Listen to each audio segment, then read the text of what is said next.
পশুপ্ৰেমী নেকি? এইটো ব্ৰইলাৰ প্ৰেমী। পশুপ্ৰেমীয়ে কেছ দিয়া নাই মোৰ ওপৰত দিছে ব্ৰইলাৰ প্ৰেমীয়ে। ব্ৰইলাৰটো বনাই মাংস খাবৰ কাৰণে, আৰ্টিফিচিয়েলি বনায়। এইটো পশু নহয়, এইটো আৰ্টিফিচিয়েলি মাংস বনায় ব্ৰইলাৰ। সেইটোৰ ওপৰত কেছ দিছে। তাৰ অৰ্থটো হ'ল যে চৰকাৰক ভাল লগাবৰ কাৰণে চৰকাৰৰ মানুহে মোৰ ওপৰত কেছ দিছে আৰু চৰকাৰে মোৰ ওপৰত কেছ দিয়ে থাকে। গতিকে এনেকুৱা কেছক মই গুৰুত্ব নিদিওঁ। গতিকে মই ভাবোঁ যে কালি মোৰ ওপৰত যিবিলাকে কেছ দিছে কোনো এজন পশুপ্ৰেমী নহয়, তেওঁলোক ব্ৰইলাৰ প্ৰেমীহে হয়। মানে নহয়, অৰিজিনেলি মোৰ যিমান গোচৰ আছিলে সেই গোচৰবিলাক কমি এতিয়াতো পুলিচে নাজানে মোৰ কিমান গোচৰ কমি গ'ল, মই কুইণ্টেল কিমানত পালোঁ। সেইটো কমি এতিয়া যিটো আহিছে সেইটোহে কোৰ্টে, মোৰ এডভোকেট, প্ৰফেশ্যনেল এডভোকেটেহে দিয়ে এইবিলাক।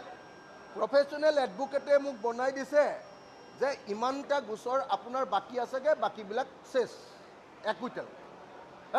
গতিকে সেইটোত তদন্ত কৰি কি হ'ব? তদন্ত কৰক। মোকতো সদায় তেওঁলোকে NSA লগালে, NIA লগালে আৰু পৃথিৱীৰ যি আছিলে চব লগালে। চব লগোৱাৰ পাছত যিটো মানুহক একো কৰিব পৰা নাই। এতিয়া পীযুষ হাজৰিকা আৰু হিমন্ত বিশ্ব শৰ্মা আৰু জয়ন্ত মল্লবৰুৱাই মোক কি কৰিব পাৰিব?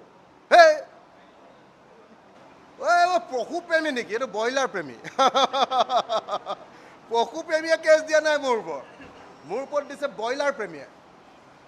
ব্ৰইলাৰটো বনাই মাংস খাবৰ কাৰণে, আৰ্টিফিচিয়েলি বনায়। এইটো পশু নহয়, এইটো আৰ্টিফিচিয়েলি মাংস বনায় ব্ৰইলাৰ। সেইটোৰ ওপৰত কেছ দিছে।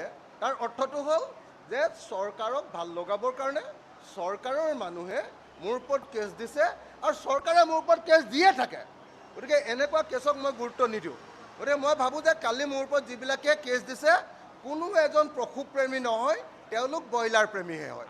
মানে নহয়, অৰিজিনেলি মোৰ যিমান গোচৰ আছিলে সেই গোচৰবিলাক কমি এতিয়াতো পুলিচে নাজানে মোৰ কিমান গোচৰ কমি গ'ল, মই কুইণ্টেল কিমানত পালোঁ।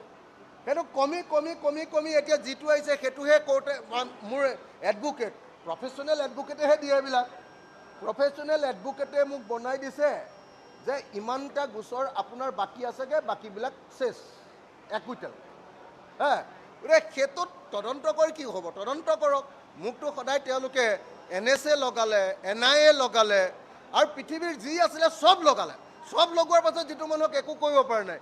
এতিয়া পীযুষ হাজৰিকা আৰু হিমন্ত বিশ্ব শৰ্মা আৰু জয়ন্ত মল্লবৰুৱাই মোক কি কৰিব পাৰিব?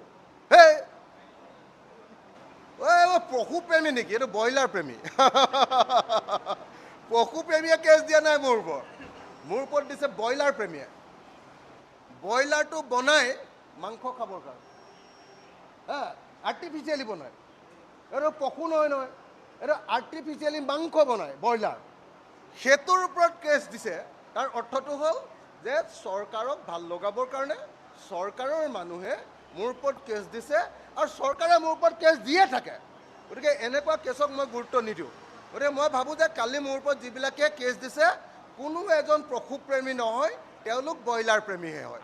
মানে নহয়, অৰিজিনেলি মোৰ যিমান গোচৰ আছিলে সেই গোচৰবিলাক কমি এতিয়াতো পুলিচে নাজানে মোৰ কিমান গোচৰ কমি গ'ল, মই কুইণ্টেল কিমানত পালোঁ। সেইটো কমি এতিয়া যিটো আহিছে সেইটোহে কোৰ্টে, মোৰ এডভোকেট, প্ৰফেশ্যনেল এডভোকেটেহে দিয়ে এইবিলাক। প্ৰফেশ্যনেল এডভোকেটে মোক বনাই দিছে যে ইমানটা গোচৰ আপোনাৰ বাকী আছেগৈ, বাকীবিলাক চেছ, 1 কুইণ্টেল। গতিকে সেইটোত তদন্ত কৰি কি হ'ব? তদন্ত কৰক। মোকতো সদায় তেওঁলোকে NSA লগালে, NIA লগালে আৰু পৃথিৱীৰ যি আছিলে চব লগালে। চব লগোৱাৰ পাছত যিটো মানুহক একো কৰিব পৰা নাই। এতিয়া পীযুষ হাজৰিকা আৰু হিমন্ত বিশ্ব শৰ্মা আৰু জয়ন্ত মল্লবৰুৱাই মোক কি কৰিব পাৰিব?